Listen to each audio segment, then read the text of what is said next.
down to verse number 9. Verse number 9. Joshua.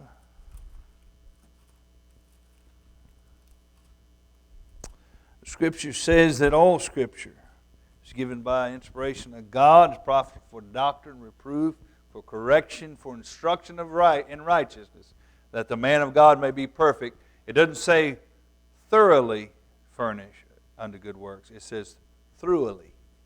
There's a difference. These new Bibles like to change that to thoroughly. Thoroughly is just the outside of you cleaned up. Throughly is all the way through you. All the way through you. There's a difference in the wording there. So you got to be careful. In the English language, we unfortunately, we have become very dumb. We've dumbed down the language, and a lot of people think you got to dumb it down to match our generation, and pretty soon you'll get to a point where you think God is dumb if you're not careful. He's not like us. He's not like us. His thoughts are much higher than us. Amen. All right, Joshua chapter 1, let's read down. Now, after the death of Moses, the servant of the Lord, it came to pass, the Lord said unto Joshua, son of Nun, Moses' minister, saying, Moses, my servant is dead. Now, therefore, arise and go over this Jordan, thou and all this people, unto the land which I do give them, even to the children of Israel. Every place that the sole of your feet shall tread upon, that have I given unto you, as I said unto Moses. For from the wilderness and this Lebanon, even unto the great river, the river Euphrates, all the land of the Hittites, and to the great sea toward the going down of the sun shall be your coast. There shall not be any man be able to stand before thee all the days of thy life. As I was with Moses, so will I be with thee. I will not fail nor forsake thee. Last week we talked about that.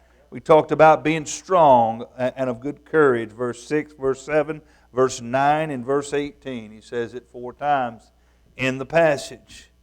Be strong and of good courage, and unto this people shalt thou divide for an inheritance the land which I swear unto their fathers to give them.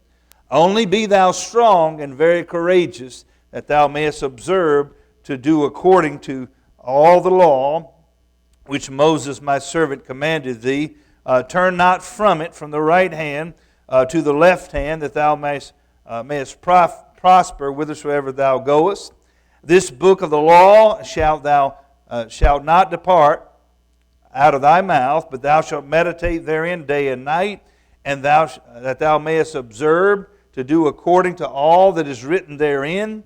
For then shalt thou make thy way prosperous, that thou mayest have good success. We talked about prosperous and good success in God's book has nothing to do with money. Although it could include that. I'm not saying He hasn't blessed some people in that area. I thank God He hasn't blessed me. I believe it's Solomon or David said that they prayed that God would feed them with food that's convenient. And the reason being is so that if he's had too much, he wouldn't glorify God's name. But if he had too little, he might blaspheme God's name. So it's convenient. Listen, God's way is not like man's. God's blessing is not like man. Man is looking for a physical, material blessing. I appreciate the prayers tonight. Prayers for people to be healed. But a reality of a sin-cursed world out of a man's lips, that God, you know, and you're in control. You do whatever what you think's best. The good thing about it is we're saved. Us that are saved, then we know where we're going. We're still looking for your coming regardless of what you do. That's a blessing. That's a person who's found true good success and prosperity. See, prosperity preachers miss it. Prosperity is the fact that I got a God who's willing to forgive me of my sin so that I don't have to go to hell. I'm prosperous because of that. I don't need anything else. I don't need anything else. Listen, this world's got it wrong. But notice what it says in verse 9. Have not I commanded thee? Be strong and of good courage. Notice what he says. We talked about that strong and of good courage last week, but look what he says. Be not afraid, neither be thou dismayed. Why? How can we be not afraid and not dismayed? Look what it says. For the Lord thy God is with thee whithersoever thou goest. Amazing. Let's go over to Hebrews. Just real briefly, and then we're going to talk about this subject. Hebrews chapter number 4. Hebrews chapter 4. And so the New Testament translation of the word, if you go from Greek to an English word, could be the same word, or you go from Hebrew to an English word, the same word. People ask all this time. I think me and Christina talked about this. It's good to answer this question. It's a good question. Why? Why over there is it Jonas? Why is it Noe? Why isn't it Noah? You know? And the answer is this. You can go from one language, it's a transliteration. It's not a translation because it's a name, right? So you go from Hebrew to English, the sound of the Hebrew word is different, right? And you go from Greek to English, it's different the way it translates. So New Testament. You know what you don't find? You know whose name you don't find anywhere in the New Testament? Joshua. You go all the way, it's only an Old Testament word. But do you know what you do find in the New Testament? That's the same word, Jesus. If you go from Hebrew, English, it's Joshua. You go from Greek, English, it's Jesus. Same word. I don't want to show you it. I want to demonstrate it. Now, it's be careful when you read it because a lot of people will make a spiritual application and it's okay. But don't forget what it says. Let me illustrate this to you. When we think of Joshua, it's a wonderful type. When I say type, that does not mean he's Jesus. It means it's just an Old Testament picture that you can see some characteristics of Jesus in, right? It should remind you and point to Jesus. Remember the Old Testament, it points to who? All of it points to one person, right? So you'll see little pieces here and there in David's life, little pieces here in Joshua's life, little pieces in Joseph's life that will point you to Jesus. Watch this one. He says, let us therefore fear lest the promise of us entering into His rest, any of you should seem to come short. Now watch. Listen, Hebrews chapter 4 is about entering into a rest. And the reason I'm going here, the way that we overcome the fears in our life is for us to enter into this rest.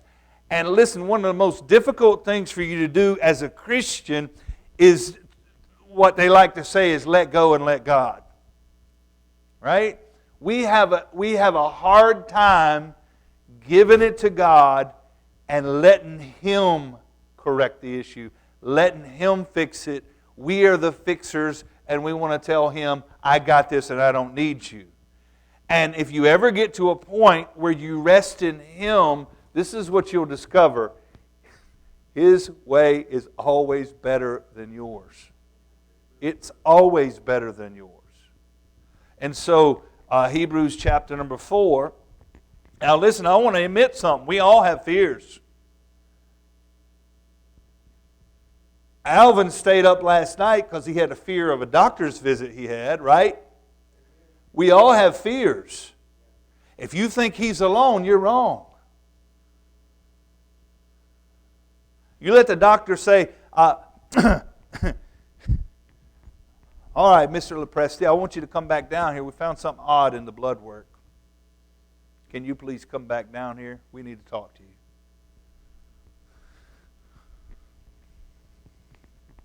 I'm going to trust God. Okay. Mr. Lepresti, you have stage 4 cancer. You have 3 months to live. That's the best we can do for you. I'm going to be bold. Okay. That's why it's important for you to keep a humble heart about the way you talk about other people and things that are going on in their lives. I've heard Christians. God has a strange way of turning the tables. I've heard Christians say, see, that's what they get. They got judgment. They deserve that. You don't know why this happened. What about Job? What do you do with Job? Best thing you can do, keep your head down. Because the person who pokes his head out of the foxhole is the one that gets shot. And that devil's looking for you just like he is anybody else.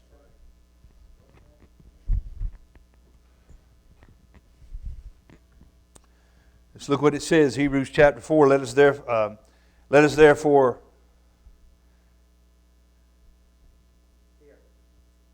Okay, my tang is getting tangled again. I'm seeing it backwards. Let us therefore fear, lest a promise being left unto us of entering into His rest, any of you should seem to come short of it.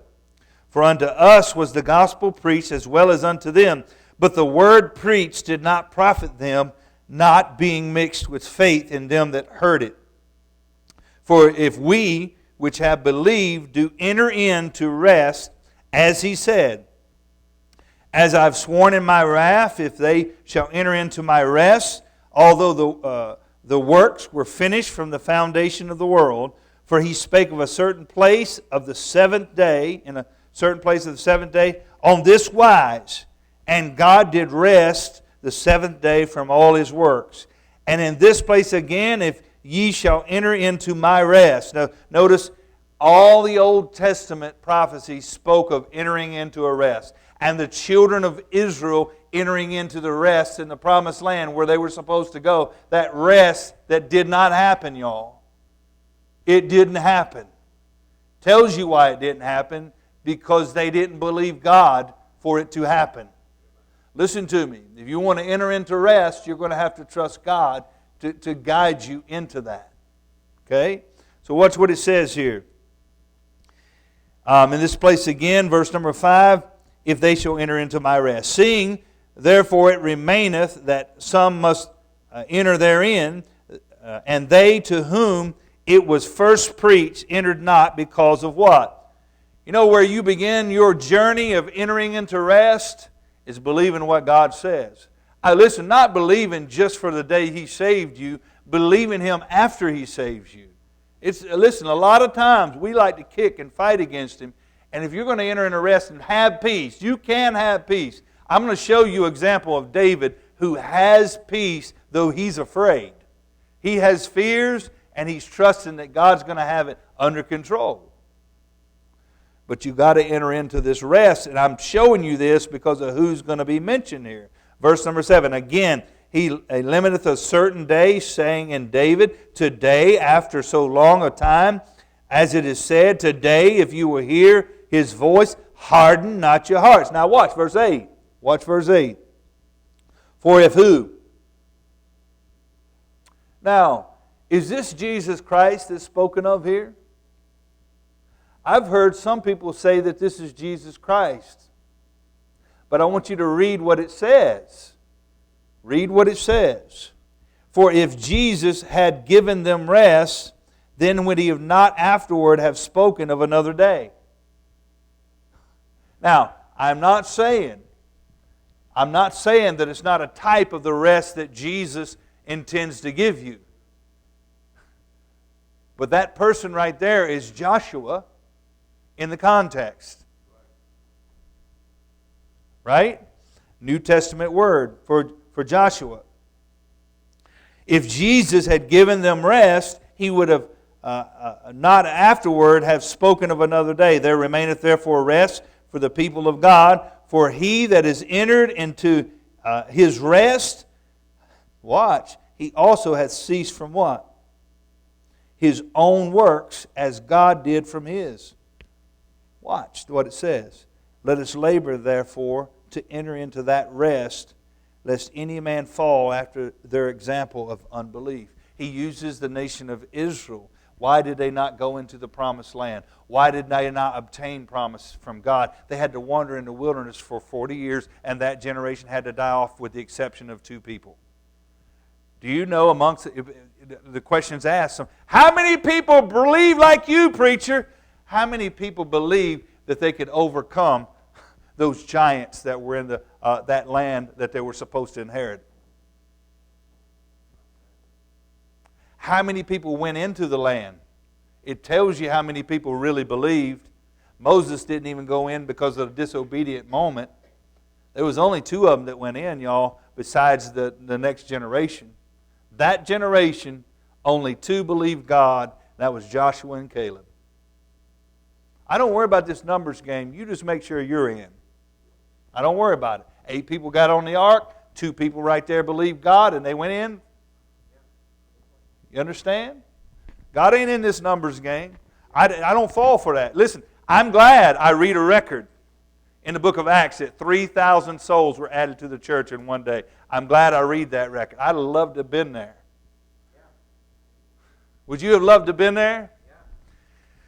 Would you have loved to have been there when the church was running away from the persecution? You know what it took? See, people don't think about what's really going on there. Oh man, I'd love to have been there with that 3,000. How about just before that? And how about just after it, when they were running, being hunted like a bunch of dogs? Don't you think they were afraid? But they trusted God. They stayed faithful. Listen, put yourself there. We say, man, I'd love to see that 3,000. But you look at the sacrifice. You know what this generation? You know why we don't see the power of God in the churches anymore like they used to? Because people ain't willing to sacrifice for it. They ain't willing to give up nothing for it. They ain't willing to give up their time to knock doors. They ain't willing to stand on the street corner and get persecuted. They ain't willing to go witness to their neighbors. They ain't willing to give up any time because they don't want anything to bother them and their little program. And this church was being hunted down and produced 3,000 souls that got saved in one day. They were selling all their goods and giving it to poor brethren who didn't have nothing. Isn't that amazing? The difference is this. They understood that whatever they had was God's to begin with, including their life. That's why we don't see any power in this generation. We're rich and increased with goods, and we don't know that we're poor, wretched, blind, and naked. That's why we don't see the power of God. But I tell you what, you get a church that's willing to sacrifice the time to go win a soul. You get a church that's willing to sacrifice. You know, we got people. We got a man just got saved. And listen to me, I didn't fix that hot water heater and want to get this baptism cranked up. I would have done it for one, but I did it because I'm expecting big things from God. I'm expecting big things from God. Let me tell you something, church. Let me just lay something out for you that you may have not have thought about. When them people get saved, it is our duty and responsibility to disciple them. The work does not end with people getting saved. It just begins. And you think one pastor can do all that? Church, I'm telling you, he can't. He can't.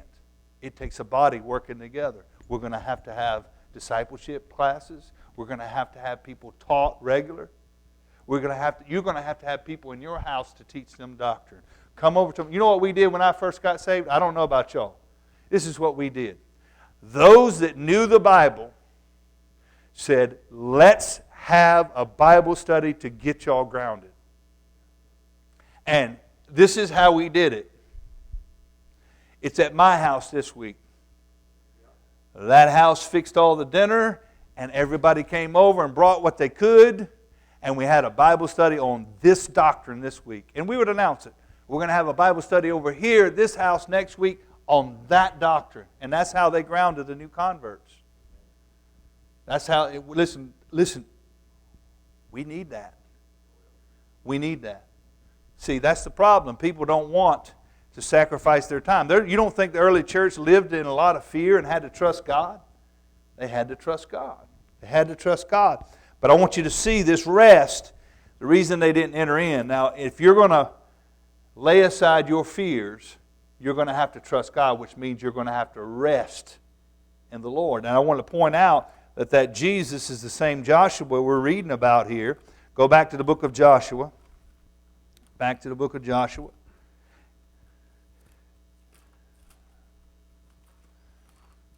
Let me get there. Joshua chapter number 1. I'm getting there. All right, Joshua 1. Notice what he says in verse 9. He says, be not afraid, neither be thou dismayed. What does the word dismayed mean? Anybody want to take a stab at it? Anybody know what that word means in verse 9?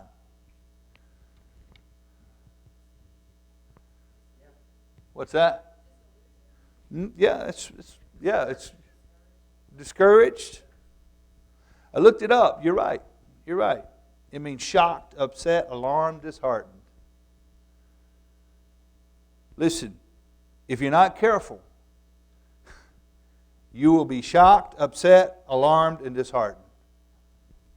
And it says not to be dismayed. You're not to be afraid. Listen, I am not saying it's easy. We're going to look at some of these illustrations tonight. Go to Psalm 56. Psalm 56. Do you know David himself wrote a psalm? Many psalms. If you read many of the psalms, you'll see David was afraid. He was afraid. One of these in Psalm 56. Listen, but I want you to notice that he came to his senses. Though he was afraid, he knew who to trust in. And you're going to have to flee. The old timers, they used to run to God. When they got scared, when things started troubling them, they ran to God. This generation, they get scared and they are offended at God and they go the opposite direction. That's the opposite direction you need to go. You need to flee to God. Look at David here. Verse number 1, we just read it all. He said, be merciful unto me, O God, for man would swallow me up. He fighting daily oppresseth me. Mine enemies would daily swallow me up, for they be many that fight against me, O thou most high. Watch what he says in verse 3. He said, what time I am afraid. This is David, a mighty man. I will trust in thee. There's times when you're going to be afraid, and the Bible tells you where you need to go. You need to trust in God. Watch what it says. In God will I praise His word. In God have I put my trust. I will not fear what flesh can do unto me. Every day they wrest my words. All their thoughts were against me for evil. They gathered themselves together. They hide themselves. They mark my steps. When they wait for my soul. Shall they escape by iniquity? In thine anger cast down the people, O God. Thou tellest my wanderings. Put thou my tears into thy bottle. Are they not in thy book? When I cry unto thee. Listen, he's so scared he's crying. He's crying unto God. Have you ever been there? If you ain't, you will be. You will be. When I cry unto thee, then shall my enemy turn back. Ain't that a blessing? Listen, you want the enemy to flee? You better get close to God. Listen, you want it to go away? You better get close to God. When I cry unto thee, then shall mine enemies turn back. This I know, for God is for me. In God will I praise His word, and the Lord will I praise His word. In God have I put my trust. I will not be afraid what man can do unto me. Vows are upon me, O God. I will render praises unto thee. For thou hast delivered my soul from death. Wilt not thou deliver my feet from falling, that I may walk before the Lord in the light of the living? Listen, you're going to be afraid. In fact, Proverbs 29, let's go there. There's so many things that there are down here for us to be afraid of. Do you know that Paul the Apostle, we just read that verse Sunday night, I believe it was. He says, without were fightings, and within were fears. Paul the Apostle was afraid himself. That's in 2 Corinthians chapter number 7. He said, look, without are fightings, and within I got fears. But listen, you better remember where your peace is going to come from. Man seems to be the biggest thing that intimidates us, biggest thing that makes us afraid. And I want you to see what Proverbs 29 says in verse number 25. The fear of man bringeth a snare. Listen, you better be careful. You better be careful. Because man is good at intimidating. They're good at kind of backing you down. They're good at bringing out things that will try to make you question and doubt God. That's what they're notorious for. That's what they're the best at doing. And listen, let me tell you something. If you can't remember the days when you were living without God and you were living in fears, you better think about that good and hard, because that's where they want to put you, back under bondage. Look what it says, the fear of man bringeth a snare. But look what it says after that. But whoso putteth his trust in the Lord shall be safe.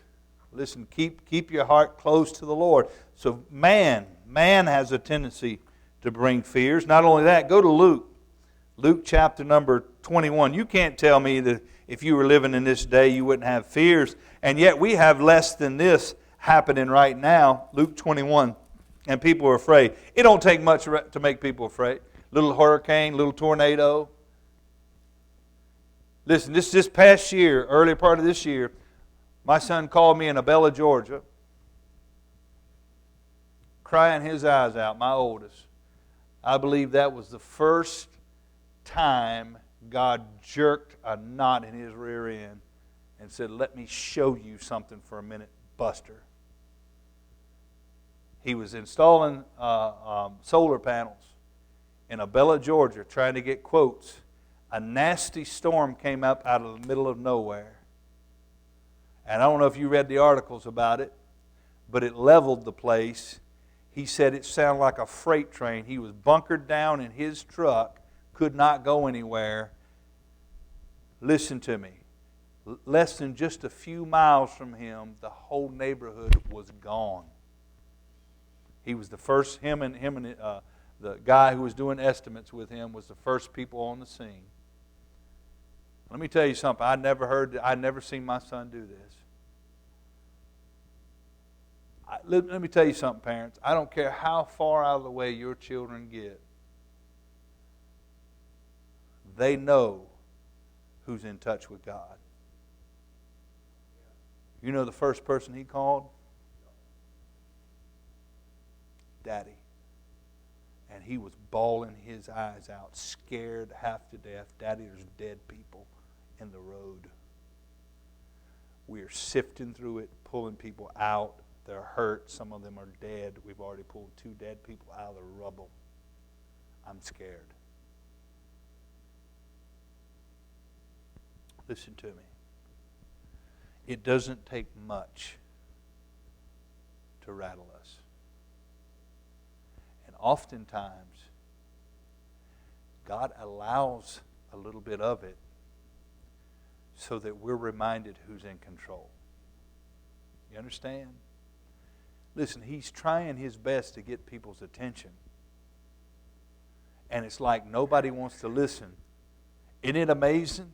We just passed September 11th. Do you know I heard more people wanting to pray on that day? God must have been up there going, wow, who's these strange voices? I ain't ever heard these people before. Isn't it amazing? Boy, how we forget. It didn't take us long to forget, did it? Just a little time. But 3,000 people, over 3,000 people. But I seen video footage. People, listen to me. Whether you think it's a conspiracy or not, I'm not going to argue with that. This is what I do know. People were jumping out of the building.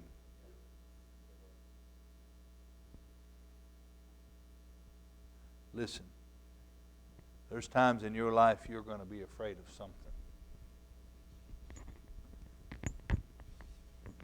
And you better learn to draw close to God. Look at Luke chapter number 21. Look at this. We know this time period, horrible time period.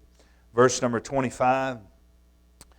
And you can couple this with Matthew 24 if you want to get some picture of some end time events. Notice what he says here in verse number 25. He says, there shall be signs in the sun, in the moon, and in the stars, upon the earth, distress of nations with perplexity, and the sea and the waves roaring, men's heart failing them for fear. Boy, I'm telling you what, this ain't even a half of it. You wait until they get into all that judgment during the middle of the tribulation. They ain't even got that far yet. And already men's hearts failing them for fear.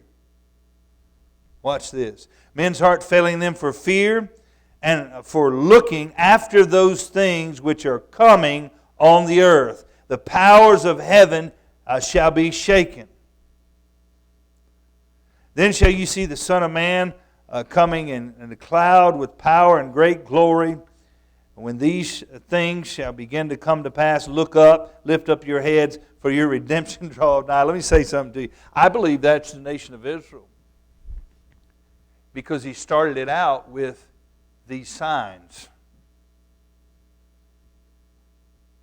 He says, look up, your redemption draweth nigh. Listen to me.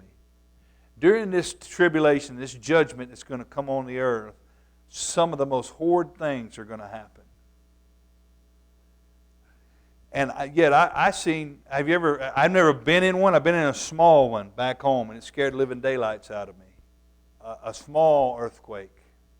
And just the pictures on the wall were rattling just a little bit. It scared me.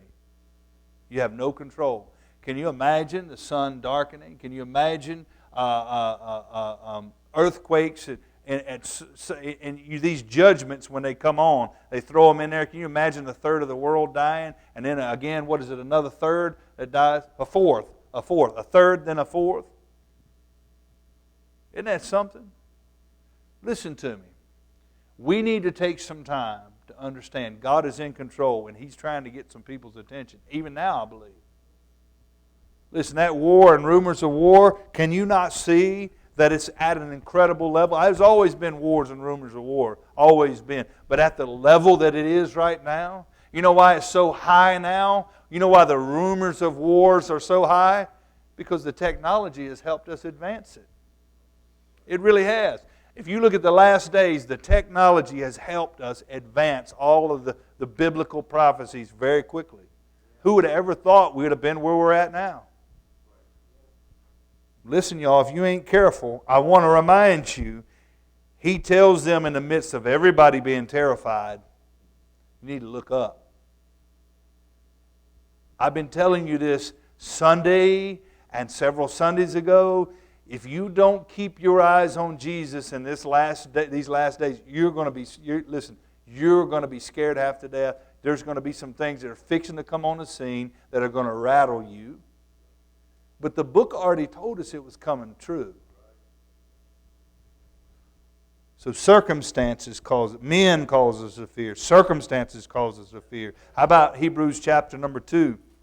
And we can go on. Sickness causes us to fear. We see that all through the Scriptures. Look at Hebrews chapter number 2. You think of Hezekiah. Hezekiah had a moment. He got 15 extra years from the Lord.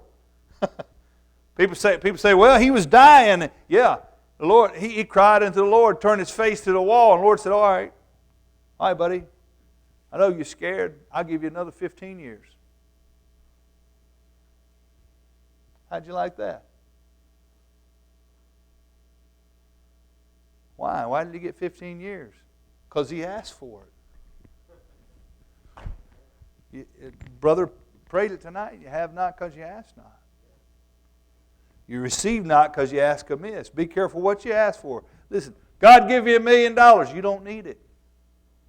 You don't need it. You'd get in trouble. You get in trouble with the little bit He gives you now. Hebrews chapter number 2. Hebrews 2, verse number 14. He says, for as much then as the children are partakers of flesh and blood, He also Himself likewise took part of the same, that through death He might destroy him that had power of death, that is the devil, and deliver them who through fear of death were all their lifetime subject to bondage. One thing, I noticed this. When I'm reasoning with people, I'm very well aware of the fact that people are conscious that they got to leave here one day. One hope you got if you're a Christian here, is God sent His Son to die for your sins so that you no longer have to fear death. I like what an old black preacher said down in Georgia. Every time I think about it, it just was a blessing to me. He says, I don't mind dying, I just dreads the process. That's what it is. It's the process.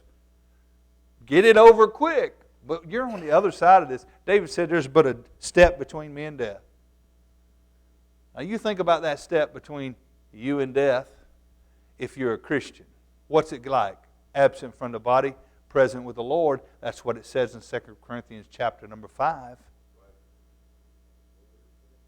But you think about what that step between you and death is if you're a lost person. It's absent from the body and present in hell, just like that rich man. Listen, fear can be alleviated, and God has provided the means through His Son to be alleviated from the fear. If you choose to live in it, that's your problem. He's given you the opportunity to choose Him and trust Him with your life. And listen, I'm not saying it's always easy, y'all. Don't misunderstand me. There are times in my life I was scared. I was afraid. But listen, some of the best times in my life was when I trusted God and I was afraid. My wife was 9 months pregnant. I may or may not have told some of you this. I don't know. She was 9 months pregnant. I worked installing marble for $6 an hour. And I worked like a dog. Very hard worker. I'd gotten saved on this job. They would not give me a raise because the 10% owner couldn't stand me because I was a Christian. My life was changed. Well, listen, he through one means or another, it wasn't anything legitimate. I can discuss it sometime with you. But he managed to get rid of me. Fired me one day for something that was nothing. It was absolutely nothing. But it was His way. And I just let the Lord deal with it. I was scared because she was 9 months pregnant with our first child. What am I going to do? It was I never forget this rain. Every time it rains like this, it reminds me. I was afraid. I ain't been saved maybe a year. Just learning to trust God. It was during an El Nino. Raining every single day. And I lived in a trailer park. And we had a trailer that the roof leaked in. I had a bucket over there. I had a bucket over there. I had a bucket over there. It reminded me of Jim's house before we fixed the leaky roof. But I'm going to tell you what. I was cast down. She calls me on the phone. She was taking a friend of ours to a piano lesson. She says, honey, I hit a puddle. The guy in front of me slammed on brakes and I rear-ended him. I only got one car, y'all. Car's okay, but I got to pay for the guy's damage. And then she calls me, 9 months pregnant. Honey, I stepped on a rusty nail. What's that? Listen. I decided I was going to fix the roof, see how bad it was. I reached up. Let me tell you, I was scared. I was cast down. I was hurting bad.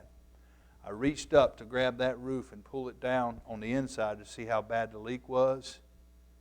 And it was fire ants in the roof. And they ate me all over. I took that sheet, I threw it out. It was raining. A gust of wind caught it and slammed it up against the window and broke my side window out. So now I got leaky roofs. You say, what did you do? Listen, I was afraid. I was alone. I was cast down. But I knew where to go. You say, what do you do? I got down on my knees. I said, God, I don't know what's going on. I can't handle anymore. If you don't help me, I'm telling you, I ain't going to make it. You got to help me. You say, what happened? I got up. Listen, y'all, we was eating pinto beans and rice. Am I telling it right? 1 week. That's all we can afford. That's all we had in the cabinet. The next week we were eating leg quarters, chicken leg quarters, because that's the cheapest piece of meat you can get. But we was happy we had God. I didn't know what I was going to do. Trying to find work, couldn't find work.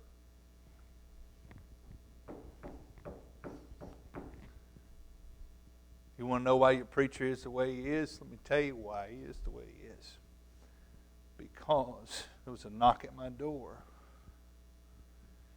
And a lady at our church was over helping her clean and knew I'd lost my job and opened the cabinets and saw that there wasn't nothing but pinto beans and rice in those cabinets.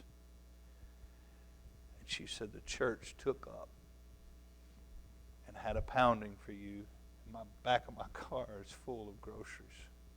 I lost my job. Didn't know how I was going to put food on the table. Nothing. I was scared. But I knew where I needed to get help from. The sun came out. It had been raining for days, y'all. Preacher's son came over. We bought this wood. We saw the sun's out. He was in construction. We're going to fix that thing right now before it starts raining again. And we got them leaks fixed. I didn't have a job. I went down to job service. I told them I don't want to work in unemployment. Or draw unemployment. I want to work. And they said, we're sorry, Mr. Loftin, we don't have any work. I said, but you don't understand. My wife's 9 months pregnant, and I can't make it on this little check you guys are going to cut me. I wasn't making anything anyway. We're sorry. You had to draw the unemployment or nothing else. And I said, will you call me when you got a job? Yes, Mr. Loftin, we'll call you when we got a job. Me and a brother was down there together at that job, sir. He didn't need one. He had plenty of money.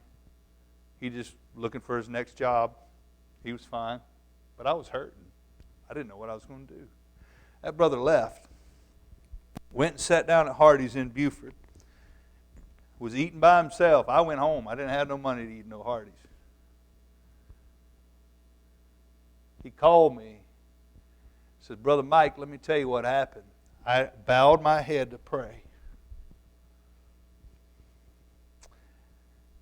And there was a man at the counter ordering his food from out of town who recognized me praying. And he came over and said, can I sit down and eat with you? And he said, yeah. He said, I saw you praying. I'm a Christian. Are you a Christian? He said, yeah, I'm a Christian. He said, what are you doing? You work or anything? He said, well, as a matter of fact, me and a brother were just down looking for jobs. And the guy said, a Christian brother? Yeah. He said, I'm heading down to job service right now. I need 2 workers. And I would rather have Christians working for me. Listen, I was making $6 an hour. This guy was paying $9 an hour. You say that ain't much. It was the world to me because my God heard me. I was afraid. He heard me. Listen, y'all, what you don't think could be done. I've seen too much. I tell people I'm ruined. You can tell me all day how I'm a loco and I've got an imaginary friend. My imaginary friend has done a lot for me. And you're not going to convince me otherwise because I've done seen too much. I've seen too much right on time. So you can say whatever you want to say. You ain't changing my mind. Let's go over to 1 John chapter number 4, and we'll close right here. I wish we had a little more time to labor on this point, but what I'm trying to get you to see is, listen, when you're afraid, you get close to God. Let Him help you. Let Him strengthen you. Listen, He'll give you peace. You don't have to live in fear. You can rest in Him. 1 John chapter number 4. I want you to look at this. Verse number 17. Herein is our love made perfect, that we may have boldness in the day of judgment, because as He is, so are we in this world. There is no fear in love. But perfect love casteth out fear, because fear hath what?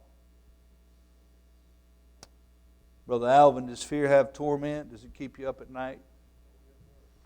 Keeps you up at night, y'all. But notice this. He that feareth is not made perfect in love.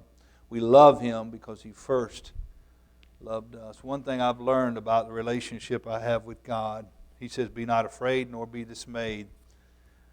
I've learned, even through this preacher who's finally healing, Mr. Ryan Marlowe, when the world says they're dead, when the world says it's done, when the world says there's no hope, God says, watch, I'm going to show you it's wrong. Listen, you don't have to be afraid. You stay close to the Lord. Let Him help you. Listen, when this life is over with, it's going to end for everybody. People don't understand this. It's going to end for everybody. You try to get these young people to understand it. It's going to be over. Listen, the fear is gone. All the trouble's gone. All the sin is gone. All the sickness is gone if you're saved. But you don't have those promises if you're not saved. Listen, if you're saved here, draw close to Him. Draw close to Him in your time of fear and struggle. Lord will help you. He'll comfort you. Amen. All right, let's stand for prayer.